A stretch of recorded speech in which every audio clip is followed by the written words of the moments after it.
오늘 부활절이라서 조금 기쁘고 가벼우시죠? 별로 그러신 것 같아요. 그런데 내일부터 마스크 벗어도 된다면서요. 에? 뭐 자율에 맡기지만은 식당도 이렇게 모이는 시간 제한 없다면서요. 모이는 인원 제한도 없다면서요. 어떻게 보면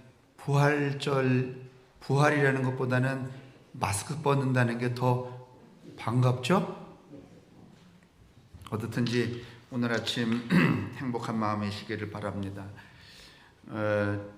부활절 아침과 함께 안박순 장로님이 8순이 되셔갖고 아마 가족들하고 조촐하게 지내시고 그 자녀들이 이렇게 선물 떡을 이렇게 장만을 하신 것 같은데, 이 꽃은 윤옥자 권사님이 꽂으셨다고?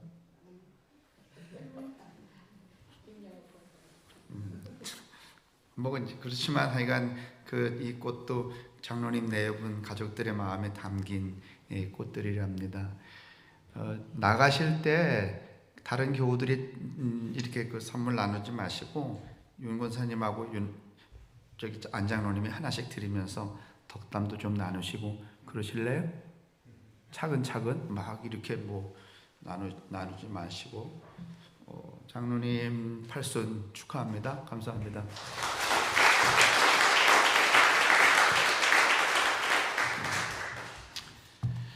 오늘 사실은 설교는 제 40년 목회에 매번 이 절기를 맞을 때마다 제 마음속에 담겨졌던 그런 고민들이 이렇게 숨겨져 있습니다.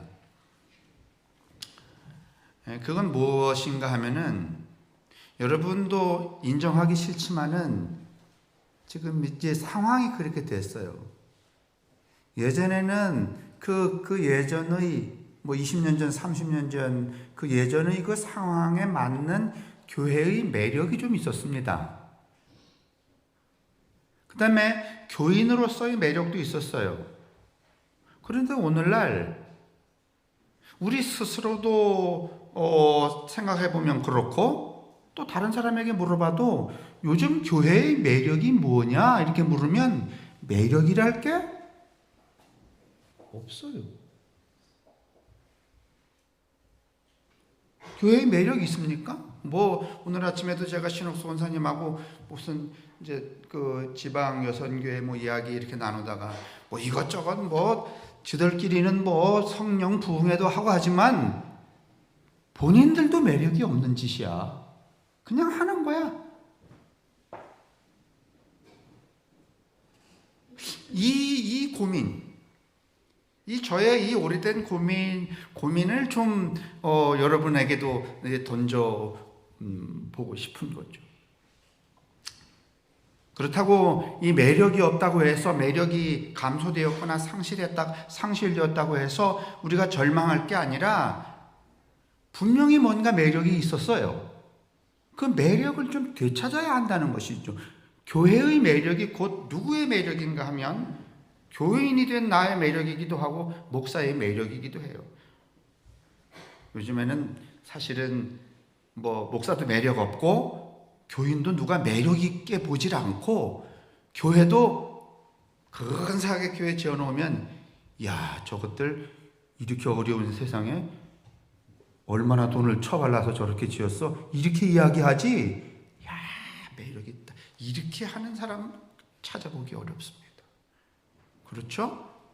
오늘 아침에 이 부활의 아침에 저는 이 아주 본질적인 좀 감소되고 상실된 우리의 매력에 대해서 이야기를 하고 어떻게 그 매력을 찾을 것인가 하는 이야기를 나눠보려고 합니다. 기도하겠습니다.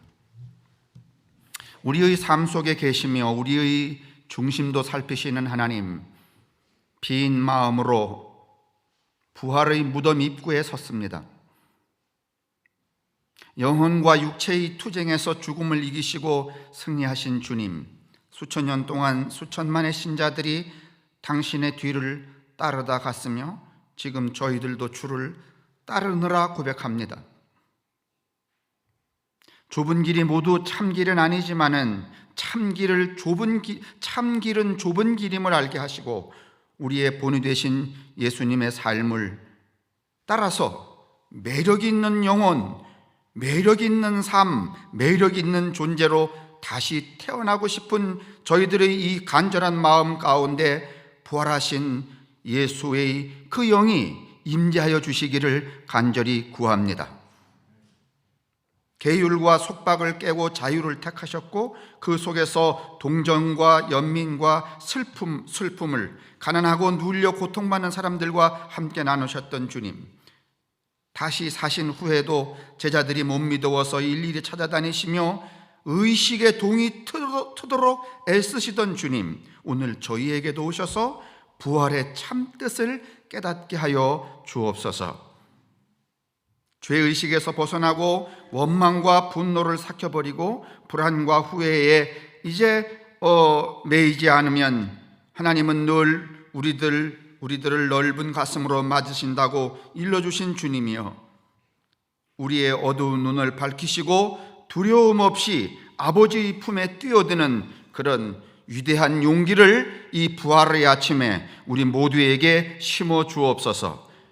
겹겹이 둘러싼 나 아닌 것들 때문에 하나님과 결합하지 못하는 불행을 이 부활의 아침에 십자가의 능력으로 거두시고 하나님과 합일된 그 기쁨을 가지고 살아가는 성도들이 될 수 있도록 축복하여 주옵소서. 예수님의 이름으로 간절히 구합니다. 아멘. 제가 책을 하나 읽었는데 이 3세기 중엽의 히폴리토스라고 하는, 본래 이제 그 성서의 이제 그 성직자의 그 이제 계보라 그럴까? 그 개념은 처음에는 뭐 모세와 같은 그런 부름을 받은 예언자였다가 선지자였다가 그다음에 사도였다가, 그 사도 시대가 끝난 다음에 또 이제 이 교부들이 이제 목사 역할을 했죠. 교부들 다음에 이제 목사들, 신부들이 등장을 하는 건데, 3세기 중엽이면은 개신교가 수백 년 동안 그 정치적인 압박을 받다가 313년 그 로마가 통일을 하면서 로마로부터 기독교를 공인된 국교로 인정받던 그 무렵입니다. 그때에 목회를 하던 이 히폴리토스라고 하는 분이 당시에 무슨 성직자 뭐 이제 이 목차를 보면 뭐 여러 가지가 있는데 감독자, 그 다음에 무슨 봉헌, 헌금, 기름 봉헌, 치즈와 올리브 봉헌, 장로들, 그 다음에 또 뭐 혼자 사는 분들, 독서자들, 동정녀에 대하여 뭐 쭉 그런 이야기를 하다가 교인들에 대하여 교인에 관한 항목을 적어놓은 부분이 하나 있습니다. 교인이 되는 일이 이때는 매우 쉽지가 않았어요. 요즘에는 교인이 되려면 뭐 자기 발로 교회 가서 뭐 삐죽삐죽 한다든가, 아니면 누가 이렇게 데려가 갖고서는 저 등록 카드에다가 뭐 이렇게 써 갖고 내면은 그날부터 이제 교인이 되어 갖고서는 그 교회에서 또 못 나가게 또 애써서, 그게 이제 선교 전략이잖아요. 나가는 구멍을 막아라 뭐 이런 거. 그래서 여러 사람, 그 한 사람에게 그게 참 뭐 그렇지만은 이때는 이런 게 아니었던 것 같아요.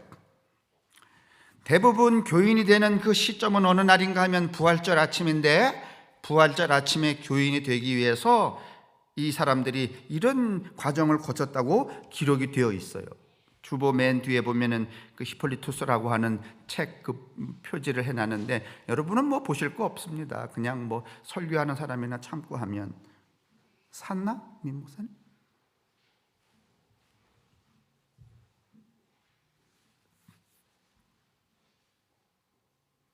이 맨 처음에 이제 그 교인이 되려고 하면은 나 교인 되겠다 해서 자기가 자기 발로 들어오거나 누가 이렇게 영접해 오면은 면접을 한답니다. 이 교부가. 근데 뭐 면접을 하는데 뭐 별걸 다 물어봐요.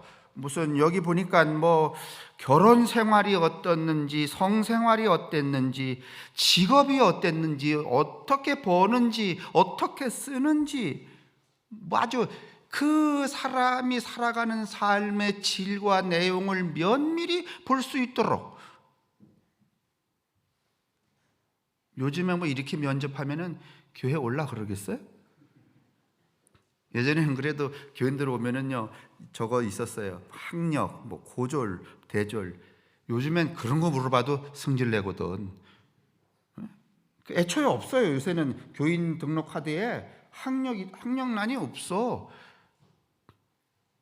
근데 거기다가 무슨 결혼 생활, 성생활 물으면 그거 신고하지 꼬라지가 되겠어요?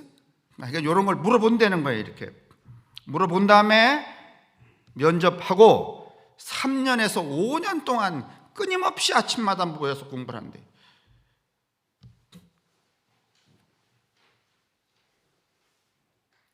3년마다 5년 동안 끊임없이 공부를 한 다음에 그 시험을 치는데 시험에 합격이 되면 우리는 그냥 3년에서 5년 했으면 그냥 통과지, 시험 쳐서 불합격은 없잖아요.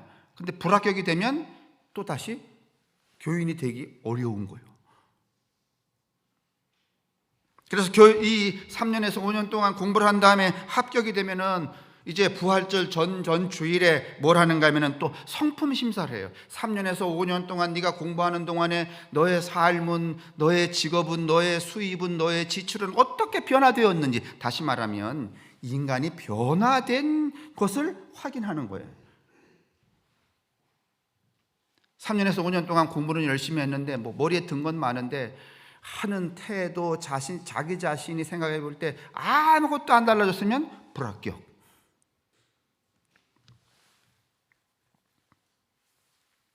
부활절 이제 그렇게 성품이 통과된 다음에는 이제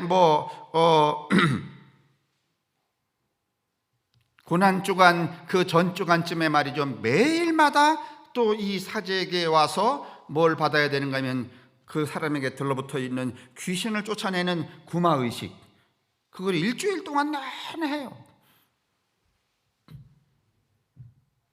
그리고 고난주간이 딱 닥치면은요, 금요일부터 금식을 하고 그 다음에 또 맨 마지막에 또 최종적으로 구마의식을 한 다음에 교인들과 함께 세례를 받을 준비를 하는데 어떻게 하는가 하면 모두 알몸으로 모든 장신구와 모든 옷을 벗고 대중 앞에 서야 돼.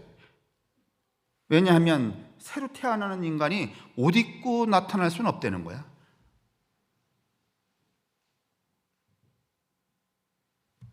그리고 수탉이 울면, 여러분 성지순례 가보면은 성당이나 이스라엘의 그 기념 그 예배당 가면은 맨 꼭대기에 뭐 달려 있죠? 수탉, 황금 수탉이 다 이렇게 놓여져 있죠. 그 부활절 아침에 수탉이 지금 이 11시, 10시 반 이게 아니라 토요일과 주일에 그 12시에 땡 하고 수탉이 울면 그때 뭘 받는가 하면 세례를 받아요.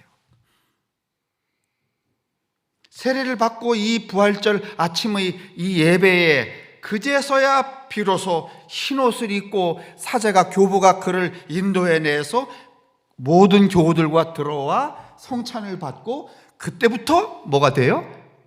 교인이 돼요. 여러분, 교인 되기 쉬워요, 어려워요? 그러면 이렇게 교인이 되면 무슨 어드밴티지, 특혜가 있어요? 없어요. 3세기 중엽이라고 하는 것은요, 당시에 교인이 된다는 것은 난 목숨 내놓겠다 이 뜻이에요. 무슨 우리처럼 교인 되면은 무슨 예전에 과거처럼 말이죠, 무슨 하나님이 우리를 축복하여 주셔서 무슨 골로를 전기밥솥으로 바꿔주시고 이런 거 없어요. 아들, 딸을 잘 되게 해주시고 그 다음에 천국에 무슨 티켓이 있게 해주시고, 이런 일절의 그 인간 삶의 보탬이 되는 유익이 하나도 없고, 오히려 이런 기나긴 과정을 통하여서 교인이 된다고 하는 것은 내가 목숨을 내놓을 각오가 되어 있다는 그런 결과와 결단의 다름 아니었어요. 그런데도 왜 이 사람들은 교인이 되기를 자원했을까요? 무슨 매력이 있어서, 교인이 되는 게 무슨 매력이 있어서, 교회가 무슨 매력이 있어서 이렇게 여러분 그 지난한 과정들을 통하여서 어렵게 교인이 되기를 갈망하여 여러분 공부하고 자기의 변화를 체크하고 그것을 심사받고, 그래서 대중 앞에서 세례를 받고 대중과 더불어서 내가 이제 비로소 교인이 되었다는 성찬에 참여하고 예배를 시작했을까요?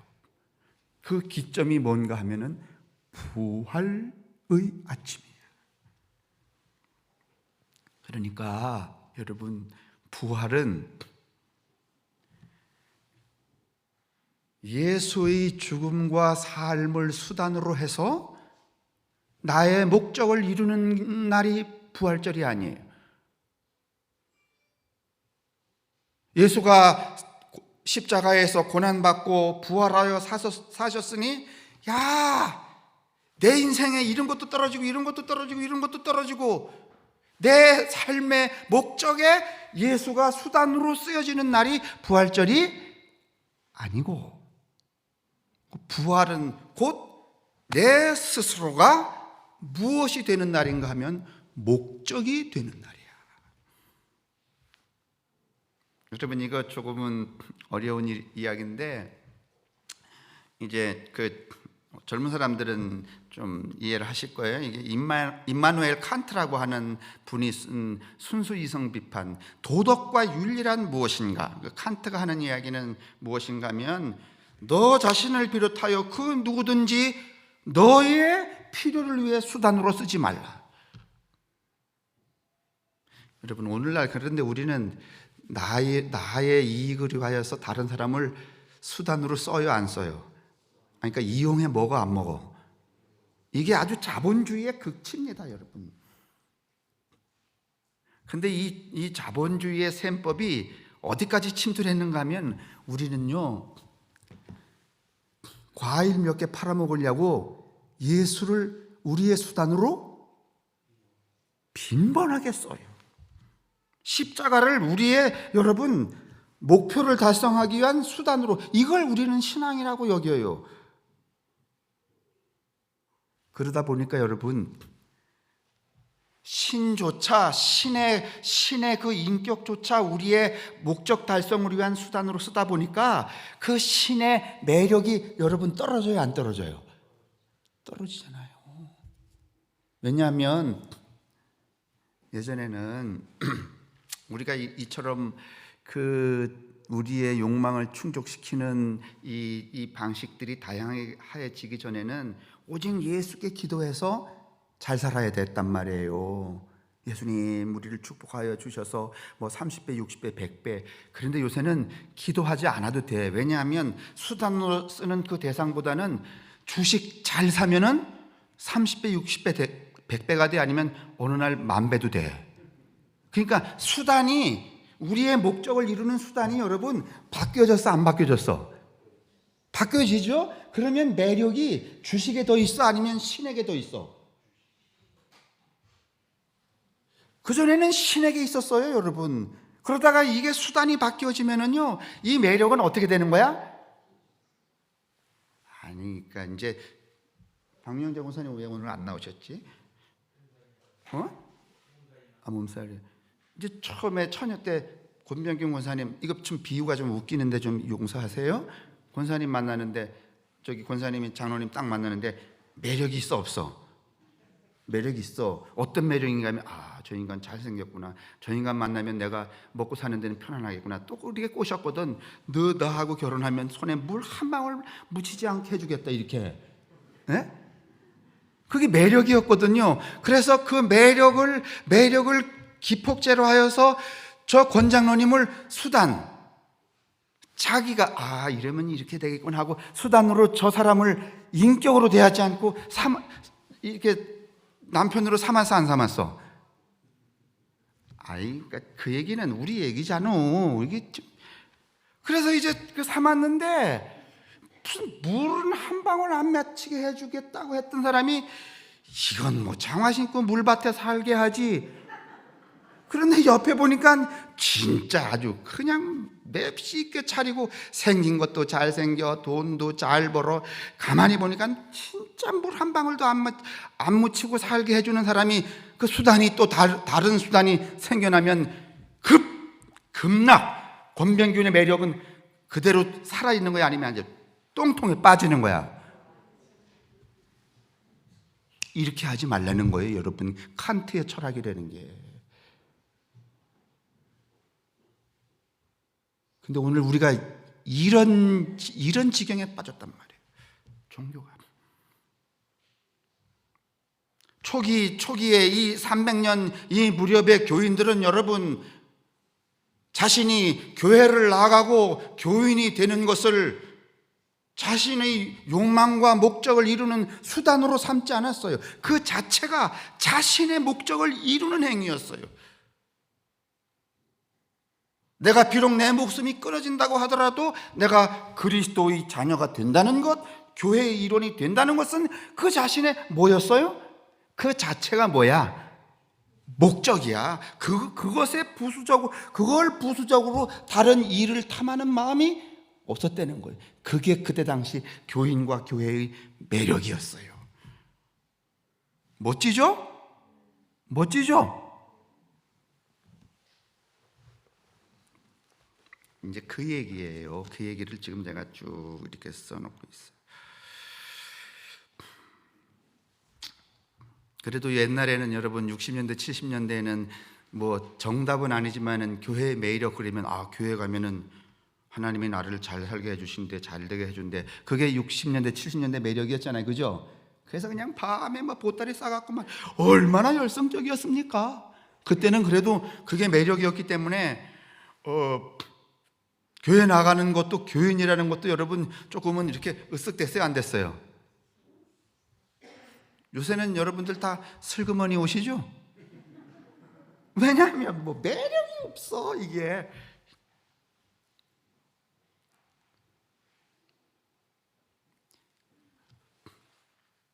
예전엔 그래도 춘천 시내에 신호등 별로 없을 때 이렇게 운전해 가다가 이렇게 걸리면은 뭐 하시는 분이에요? 우리 목사입니다.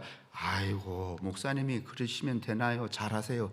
이렇게 그래도 조금은 존중을 해줬어. 근데 요즘에 걸리면은 똑바로 해 이 자식아.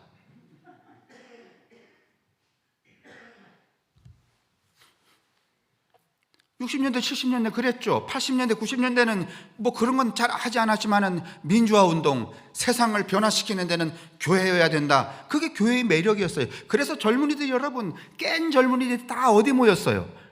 교회에 모였어요 여러분. 그게 매력이었어요. 근데 지금은 뭐예요? 뭐가 매력이에요? 여러분은 무슨 매력 때문에 여러분 교회를 나오시는 거예요? 이게 여러분 제게 고민이 안 되겠어요? 목사로서?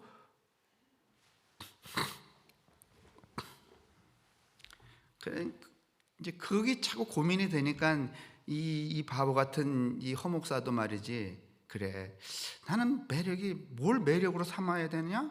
뭐 이러다가 그래, 내가 하는 설교는 조금은 다른 사람이 하는 설교하고는 달라. 뭐 이런 쓸데없는 생각하고 그래서 괜히 교만해지고 건방지는 거 아니겠어요? 그래서 제가 그거 얘기했잖아요. 이제 그 교만과 건방 다 틀렸다는 거 알았다고. 그죠? 지금 세상이 인정하고 우리가 내놓을 만한 교회의 매력은 뭘까? 세상도 교인들도 교회의 매력을 모르는데 습관적이고 무감각하게 절기나 지키는 게 아닌가 하는 그 고심이 말이죠. 40년 동안 계속되어 왔다고요. 근데 제가 이 책, 이 히포리투스의 이 사도전승을 제가 읽으면서 한꺼번에 그래, 우리가 뭔가 힘이 들긴 하지만은 우리 존재 자체가 매력인 이 사람들을 따라가는 것이 옳다 싶은 마음이 들었던 것이죠. 여러분들도 뭐 목회자가 아니기 때문에 그런 고민을 적극적으로는 해보지 않으셨겠지만은 눈치채셨을 거야. 옛날보다 매력 엄청 떨어졌다. 매력 별로 없다 말이지.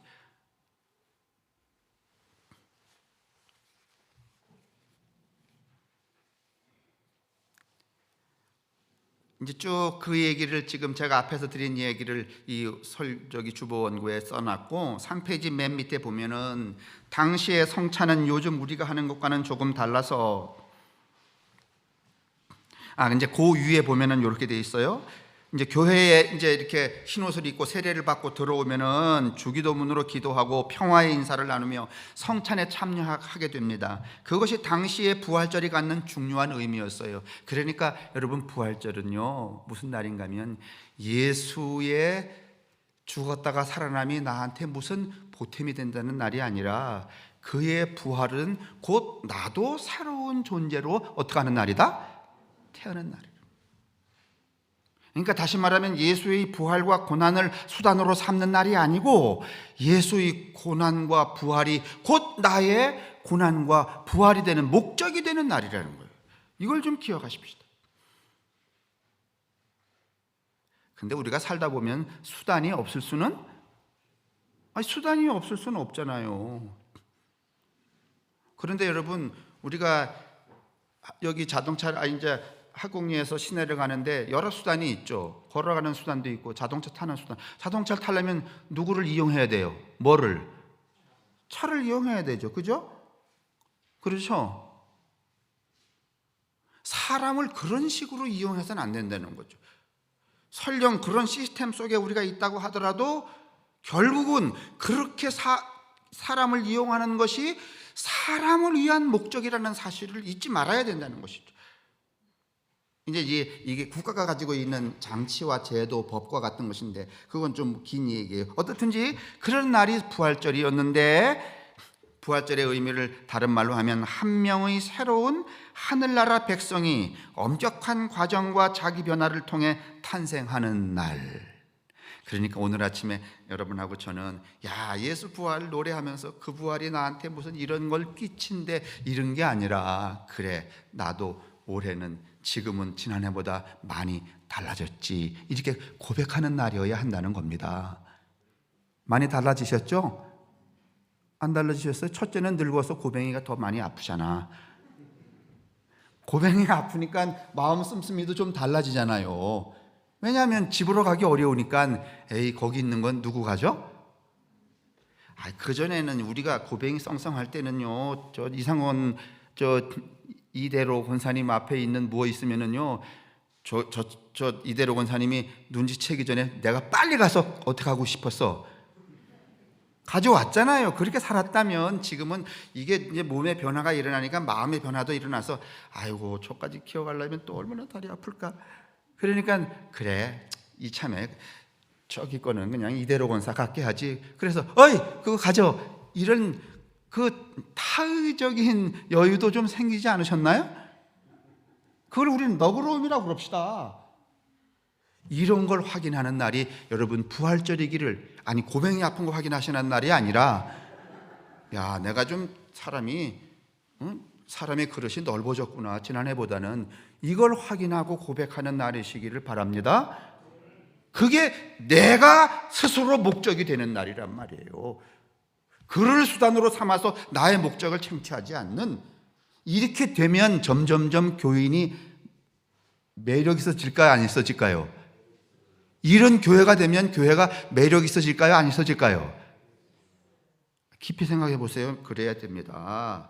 그렇게 그 변화를 확인하는 날이, 그게 부활절인 거죠. 당시의 성찬은 요즘 우리가 하는 것과는 조금 달라서 빵과 물을 섞은 포도주 잔에 각각 감사의 기도를 드린 뒤 잔에 우유와 꿀을 섞어 마십니다. 포도주에 물을 섞는 건 십자가에서 흘리신 그리스도의 피와 물로 세례받은 그리스도인이 이제는 한 몸 하나가 되었다는 상징이었고, 우유와 꿀은 완전한 가나안, 젖과 꿀이 흐르는 새로운 나라에 들어왔다는 의미였죠. 그렇게 힘들게 해서 교인이 되는 그 자체가 이미 축복이었고 영광이었습니다. 이렇게 함으로 그들은 완전한 땅과 가나안의 새롭고 거룩한 가족이 되었다는, 이것 외에는 아무것도 의미가 없었어요. 내가 이 세상에 살지만은 내가 완전히 새로운 인간, 새로운 나라에 들어왔구나. 이게 그들이 교인이 되는 목적이었고 교회의 매력이었단 말이에요. 그러니까 우리가 교회 올 때 뭘 가져갈까, 얻어갈까, 뭐 받아갈까 이게 아니라, 그래, 교회 이렇게 들어오고 내가 교인이라는 자각이 일어날 때마다, 그래, 내가 새로운 나라에 들어와 사는구나, 내가 새로운 사람으로 사는구나 라고 하는 자기 자각 그 자체가 이미 뭐였는가 하면은 목적이었고 결과인 것이죠. 근데 우리는 그 생각은 하지 않고 뭘 자꾸만 어떻게 가져가려고, 채우려고. 여러분, 종교와 종교의 행위, 또 우리가 믿는 신을 수단으로 삼는 한 우리 스스로도 점점 매력 있어질까요? 아니면 추해질까요?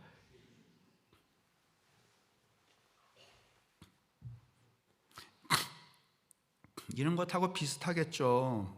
어떤 아들이 나도 아버지처럼 살아야지, 그래서 아버지를 표상으로 하여서 자신을 목적으로 살아가면은 훌륭한 아들이 되지만, 아버지가 고생하면서 엄청나게 뭘 벌어놨어요. 나도 그렇게 살아야지. 그러면 이 아들이 훌륭해져, 매력 있어져. 그런데 이 자식이 지 애비가 살아온 삶과 그 결과를 자기 수단으로 삼아. 그러면 이 아들이 매력 있어져? 아니면은 아버지 거 다 알려먹고서는 추한 놈이 돼? 에?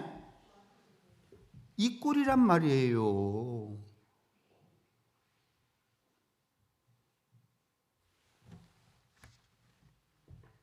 이게 당시의 부활절에 그리스도인들에게 갖는 의미였고, 부활절이 그리스도인이 되려는 세상 사람들에게 특별한 매력이었어요. 얼마나 매력이었겠어요, 여러분. 이게 이런 지난한 과정을 거쳐서 교인이 되겠다고 자발적으로 들어가고, 그게 말이지 목숨의 위험을 가하는 정황에도 그렇게 되는 일이, 야, 저기 뭐가 있길래.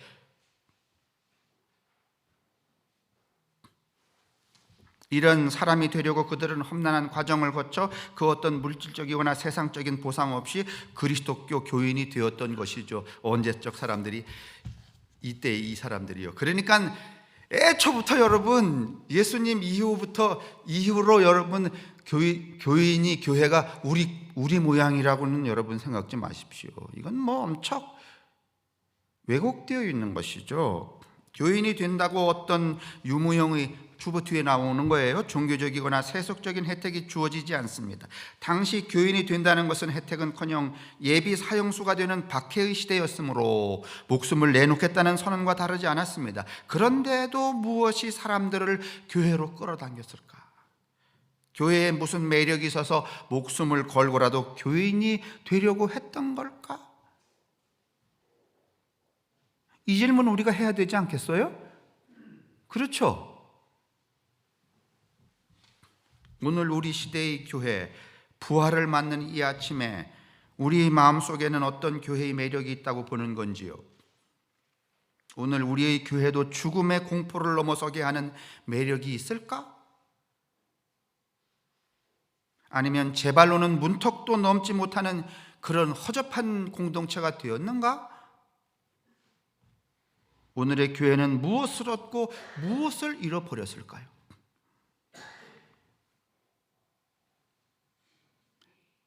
저에게 이 오래된 물음, 목사의 매력을 뭐로 해야 되나? 우리 교인들의 매력을, 성암교회 교인들의 매력을 뭘로 해야 되나?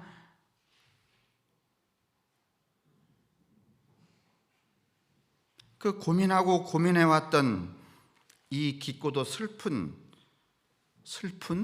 그렇다고 뭐 절망적인 슬픔이 아니라 딱 간단하게 답이 등장하지 않았으니까 이 슬픈 물음을 오늘 이 부활의 아침에 좀 진지하게 여러분에게도 던져보는 것입니다.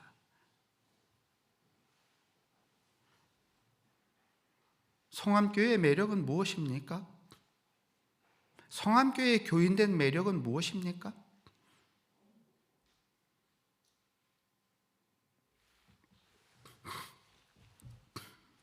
이어령 선생이 돌아가시고 난 후 책이 여러 권 나왔죠.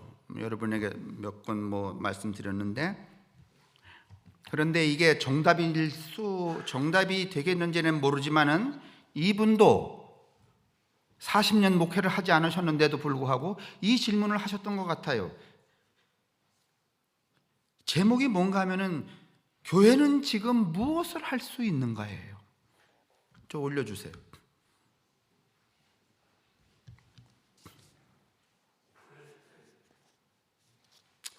제가 이거 소개하고 오늘 부활절 설교 마치려고 합니다. 설교 마치면 안장로님, 윤옥자 권사님 나가셔서 맛있는 떡 천천히 받으시고 또 덕담 나누시고, 제가 20살 초입에 장로님 만났는데 그때 40살 초입이셨겠죠. 장로님은 80이 되셨고 저는 또 60을 넘어가네요. 요즘 제가 가끔씩 보면 어떤 때는 장로님보다 제가 더 늙은 것 같아.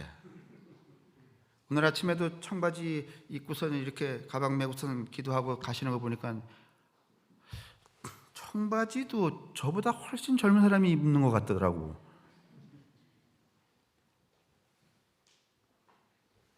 자, 이어령 선생도 이런 질문을 하신 것 같아요. 교회는 지금 무엇을 할 수 있는가? 목사들도 이 질문을 다 갖고 있어요. 그런데요, 꺼내놓기를 싫어해.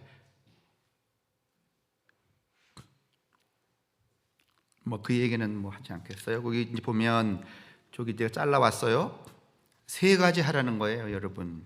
생존과 그 위에 있는 내용인데, 생존과 소통이 위협받는 이 시대에 이어령이 전하는 교회의 대사회적 정체성, 먹고 듣고 걸어라. 궁금하시죠? 이 내용이.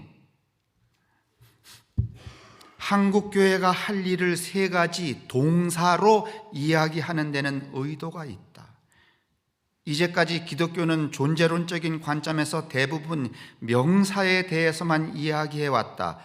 예를 들면 영생, 세상의 빛과 소금, 이건 다 동사가 아니라 명사예요. 그러니까 명사를 많이 쓸수록 관념화돼요. 관념화된 종교가 되었다는 거예요. 세상의 소금과 빛이 되라. 동사로 하지 않으니까 그거 다 알아. 근데 뭐가 빛이고 소금인지 잘 모르겠어. 영생 해봐. 영생이 뭔지 모르겠어. 근데 이제 이건 좀 약간 멈추라는 거예요. 이젠 좀 동사로 가라는 거예요. 동사.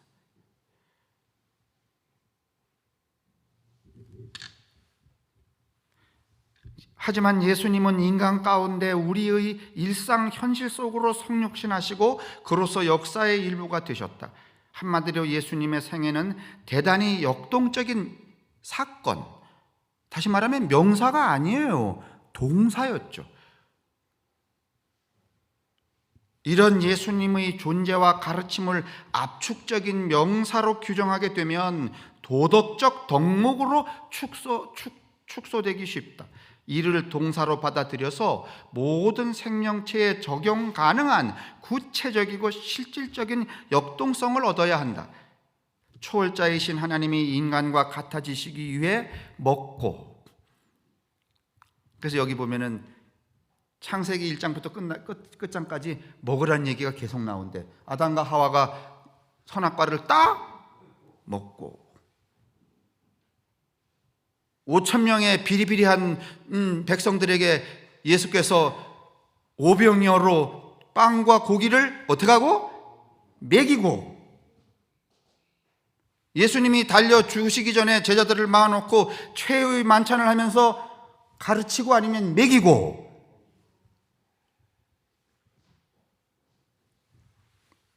이스라엘 백성이 애굽에서 나와서 가나안 땅을 걸어갈 때 소리칠 때도 만나와 메추라기를 어떻게 하고? 다 먹이는 얘기. 그 맨 끝에 무슨 얘기 하셨는가 하면 이제 인간들아 내 몸과 살을 먹으라 하셨다는 거예요.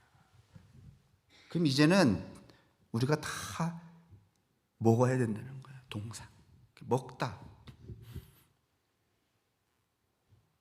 아니 다 설명할 수 없어요. 저거 맨 뒤에 있는 얘기예요. 그다음에 뭔가 하면은 보고, 예배 보고, 이거 아니라는 거예요. 그 중에 하나 이야기 들으면, 듣는다는 것은 먹는 거 이런 것들은 다 외부에서 내 몸속으로 들어오는 거고, 듣는 거는 내 안에서 바깥으로 나가는 거래. 그래서 우리가 이런 말 쓰잖아. 알아듣다. 그래서 듣다는 말은 라틴어로 아는 것, understand하고 동일하대요. 너 알아들어 먹었어? 이러잖아요.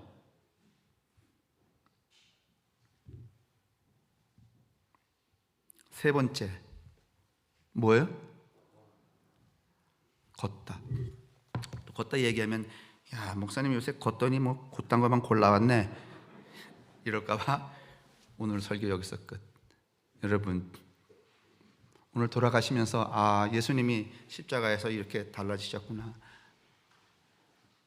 나는 지난해보다 내 마음씀, 내 생각, 내가 어떤 존재로 목적적으로 변화가 되었나 확인하시는, 아, 그래, 내가 요만큼은 그래도 넓어졌고 깊어졌고 높아졌구나.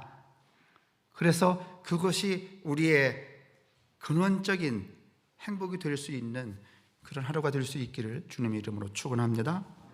기도하겠습니다. 생과 사로 인간을 규정하신 하나님의 신비와 자신의 죽음조차 우리를 위해 쓰신 그리스도의 사랑과 우리의 죄를 예수의 피로 씻어주시는 성령의 평안함이 당신이 사랑하는 모든 교우들, 목숨을 내놓고 교인 되기를 자청하여 당신 앞에 나와 그 교인된 그 자체로 큰 행복을 누리며 살아가는 모든 성도들에게 언제나 함께 하시기를 간절히 축원합니다. 아멘.